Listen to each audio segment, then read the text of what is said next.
Puluhan pasien di Rumah Sakit Umum Daerah Bob Bazar Kalianda, Lampung Selatan, dirawat di lorong rumah sakit karena tidak mendapatkan ruang perawatan. Para pasien itu dirawat menggunakan tempat tidur darurat. Ada 20-an pasien terpasang infus dirawat di lorong rumah sakit dengan menggunakan tempat tidur darurat.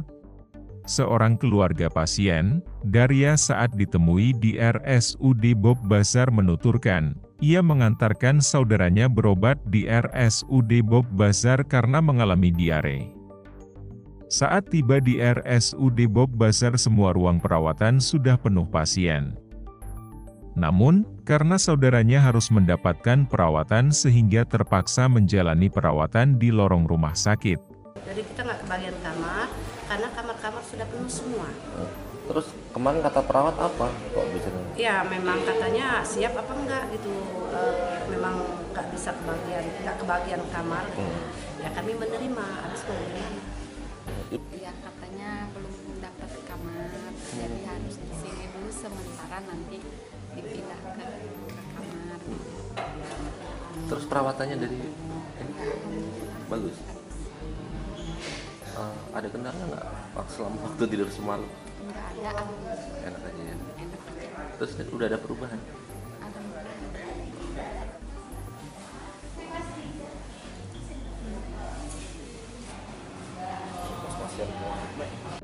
Perawat yang berjaga memang sempat menawarkan untuk dirujuk ke rumah sakit lain karena di RSUD Bob Bazar kamarnya sudah penuh.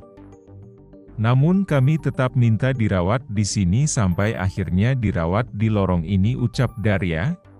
Pada Kamis 20 Juni 2024, ia mengakui jika fasilitas yang diterima saudaranya yang dirawat tidak mendukung. Bahkan, saudaranya sulit tidur karena banyak orang yang lalu lalang di lorong itu. Seorang pasien yang dirawat di lorong RSUD Bob Bazar, Rismawati, mengatakan, ia bersedia dirawat di lorong karena sudah tidak sanggup lagi menahan sakit tenggorokan yang dideritanya. Ia berharap, pihak RSUD Bob Bazar bisa menambah ruang perawatan sehingga tidak banyak lagi pasien yang dirawat di lorong-lorong rumah sakit. Sementara itu, Direktur RSUD Bob Bazar, Reni Indriani, menjelaskan, jumlah kunjungan pasien rawat inap mencapai 3.000 orang setiap bulan. Rumah sakit kita kan seringkali over kapasitas, Ibu. Kendalanya apa sih, Bu Sioni? Kendalanya adalah ketersediaan ruangan yang masih terbatas.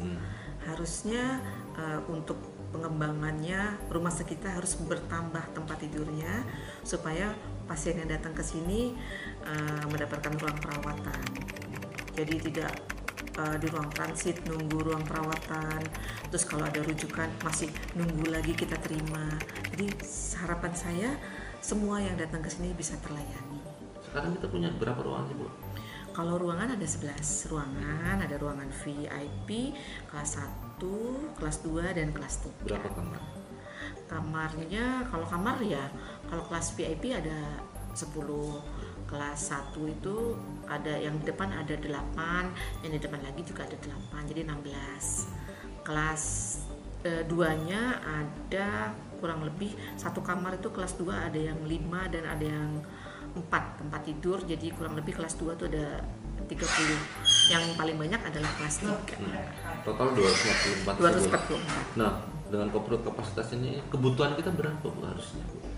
Harusnya kalau saya sih idealnya dengan jumlah kunjungan rawat inap per bulan kurang lebih sampai 3.000, 4.000 orang, berarti kita masih butuh sekitar 350-an tempat tidur, jadi masih kurang 100 sampai 150.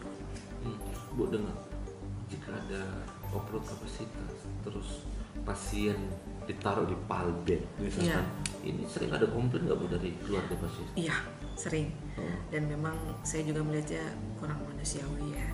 Karena gimana juga orang sakit kan pengen mendapatkan yang nyaman untuk dia. Nah, tapi kan kita satu sisi kita tidak boleh menolak pasien. Ya gimana supaya masih bisa terlayani dan bisa menunggu, ya kita kondisikan dengan palbet. Terus upaya kita untuk menenangkan keluarga pasien seperti apa, Bu? Di sini kami punya manajer kasus ya, ada 2. Jadi gantian, setiap piket itu gantian. Mereka yang kalau ada problem mereka akan keliling, mereka akan memberitahu kepala ruangannya bahwa kondisi memang sedang ramai. Saya selalu sarankan untuk case manager datang, misalnya ruang ini sedang penuh, UGD sedang penuh, tolonglah beri informasi yang jelas supaya pasien tidak salah paham. Dari Lampung Selatan, tim Kupas TV melaporkan.